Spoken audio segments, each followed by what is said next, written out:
Oy, kumusta kayo? Naisip niyo na ba kung gaano karaming kwento ang pwedeng itago sa isang pangalan lang? Lalo na pagpangalan ng isang lugar. Yan mismo ang alamin natin ngayon. Tara't silipin natin ang kasaysayan ng Barangay San Nicolas at kung ano talaga ang nasa likod ng mga pangalan nito.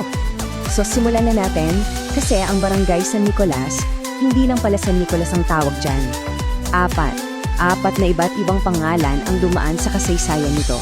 Isa-isahin natin yan at alamin kung anong kwento sa likod ng bawat isa. Pero teka muna, paano nangyari yun? Paano nagkaroon ng napakaraming pangalan ang iisang komunidad? Kasi 'di ba, bawat pangalan may daladalang marka yan eh. Isang bakas ng nakaraan, pwedeng tungkol sa heograpiya, sa kultura o maging sa pananampalataya. Okay, unahin natin yung Damang. Ang galing nito, no? Kasi yung pangalan mismo, parang instruction. Tumawid sa kabilang panig.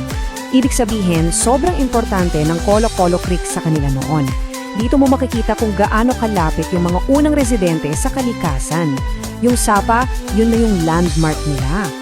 Tapos, meron ding Dilod. Ito naman, mas simple. Sa salitang gadang, hilaga lang.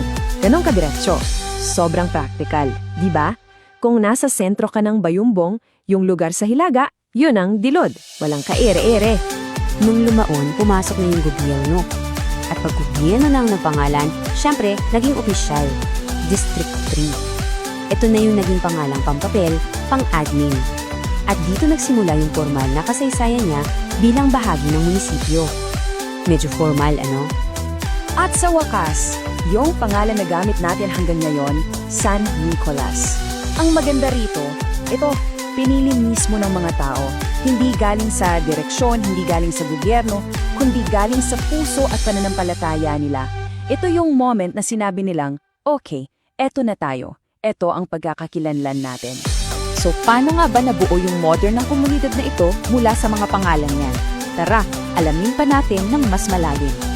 Imagine nyo to, yung original na District 3, sobrang lawak pala. Mula NVSU, abot hanggang sa mga karatig barangay ngayon. Ang laki-laking teritoryo na, eventually, magbabago rin tala ng itsura at laki. Okay, may dalawang petsa na sobrang importante.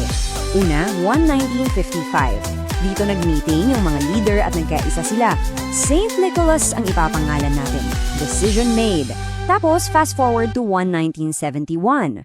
Nagkaroon ng plebisito. Dito na naging opisyal na barangay ang San Nicolas.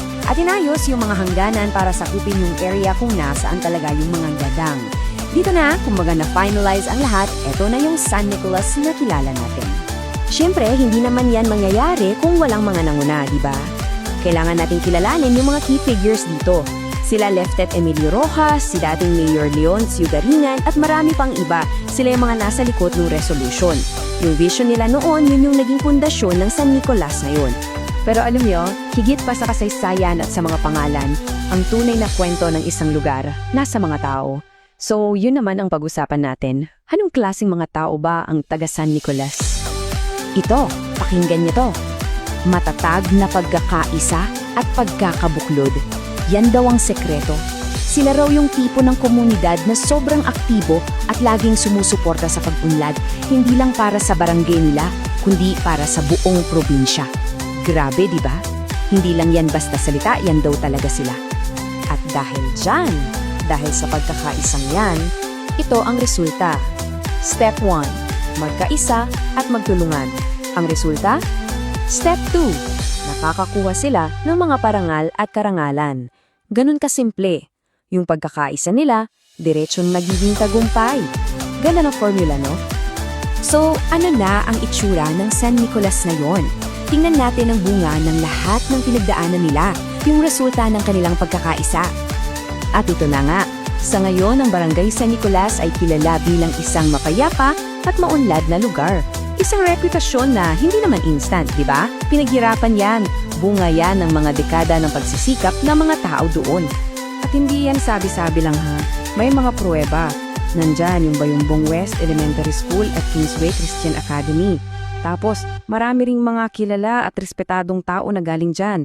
At hanggang ngayon, tuloy-tuloy pa rin ang pag-ani nila ng karangalan. So talagang may pruweba ng pag-unlad. So pagkatapos ng lahat ng ito, iiwan ko sa inyo ang tanong na ito. Ano ba talaga ang pundasyon ng tagumpay ng isang komunidad? Kasi kung titingnan natin ang kwento ng San Nicolas, parang sinasabi sa atin na wala yan sa pangalan o sa kung gaano kalaki ang lugar mo. Baka nasa diwa ng pagkakaisa talaga ng mga tao. Ano sa tingin nyo?